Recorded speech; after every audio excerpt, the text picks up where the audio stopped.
Jung had a tremendous humor. And he knew that nobody can be completely honest. That you will try and you'll have a great deal of success in exploring your motivations and your dark, unconscious depths. But there will be a certain point at which you will say, well, I've had enough of that. You know. And do you see how, in a strange way, there's a certain sanity in that? When a person indulges in a certain kind of duplicity, of deception, there is something, you all laughed when I said that, there was something humorous about it. And this humor is a very funny thing. Basically, humor is an attitude of laughter about oneself. There is malicious humor, which is laughing at other people. But real deep humor is laughter at oneself. Now, why fundamentally do you laugh about yourself? What makes you laugh about yourself? Isn't it because you know that there is a big difference between what goes on the outside and what goes on the inside? That if I hint, you see, that your inside is the opposite of your outside, it makes people laugh. If I don't do it unkindly. If I get up in the attitude of a preacher and say, you're a bunch of miserable sinners and you ought to be different, nobody laughs. But if I say, well, after all, boys will be boys and girls will be girls, and we all know, then people laugh. Now, you see, what's happening when we do that? Now, I passed you around a lot of embroidery to look at before we started. And I'm perfectly sure that you got the point, that there's a big difference between the front and the back. In some forms of embroidery, the back is very different from the front because people take shortcuts. In the front, everything is orderly, and it is supposed to be kind of messy on the back side. See, which side will you wear? You've got to be sure you get the front in the front, and have the back in the back. The back has all the little tricks in it, all the shortcuts, all the lowdown that people don't acknowledge, see? And it's exactly the same with the way we live. You know, like sweeping the dust under the carpet in a hurry just before the guests come. I mean, we do ever so many things like that. And if you don't do it, if you don't think you do it, and you think, well, really, my embroidery is the same on both sides, see? Well, you're deceiving yourself. Because what you're doing is you're taking the shortcuts in another dimension, which you're keeping out of consciousness. Everybody takes the shortcuts. Everybody plays tricks. Everybody has in himself an element of duplicity, of deception. Because you see, from this point of view that I'm discussing, where the web is the trap, to be is to deceive.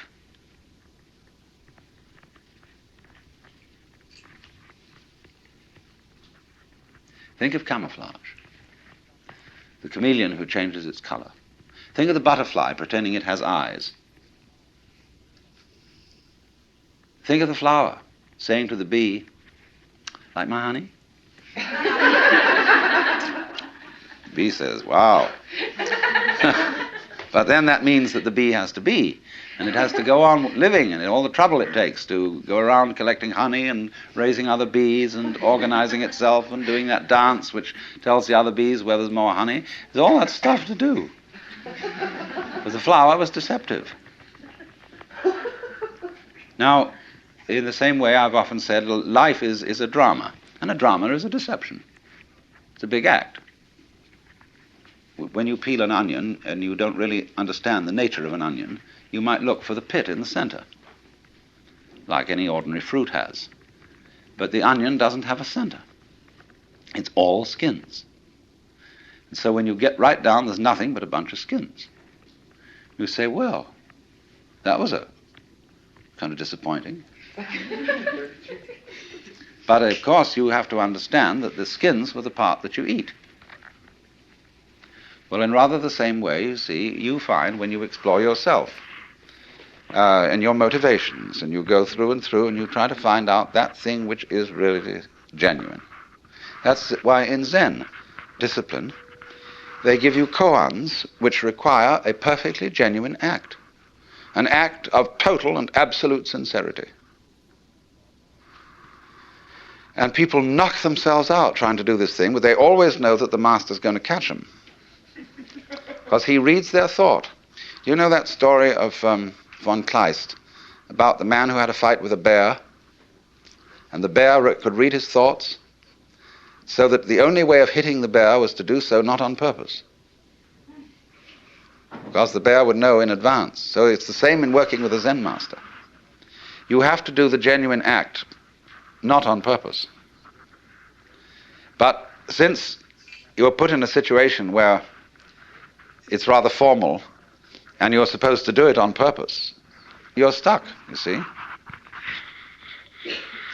So you explore the onion and you go in and in and in, and then you find, well, it's all a deception. Now then the question arises, who's deceiving who? Who's fooling who? I'm fooling me? What is fooling?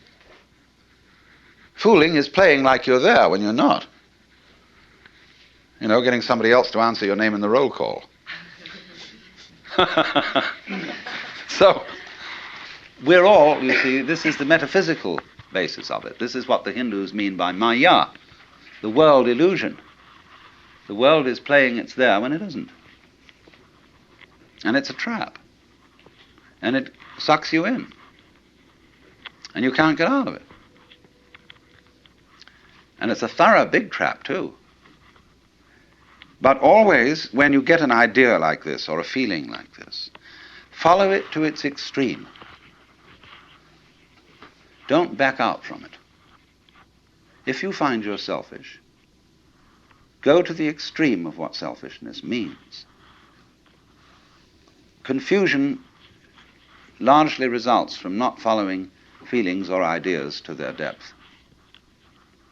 You know, people think they want to be immortal. They'd like to live forever. Do you really want to do that? Think about it. Really go into it, what it would be like. People say they want this, that, and the other.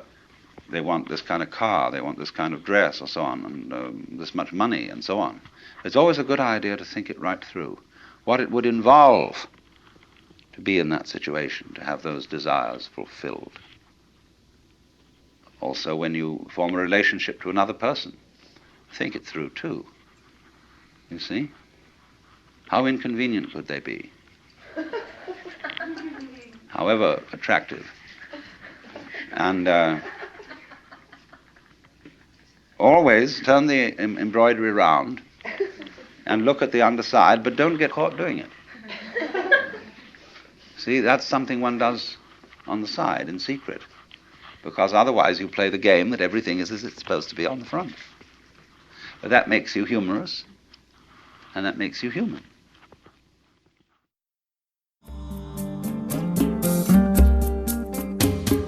Out of Your Mind now continues with the next lecture from the Web of Life lecture series.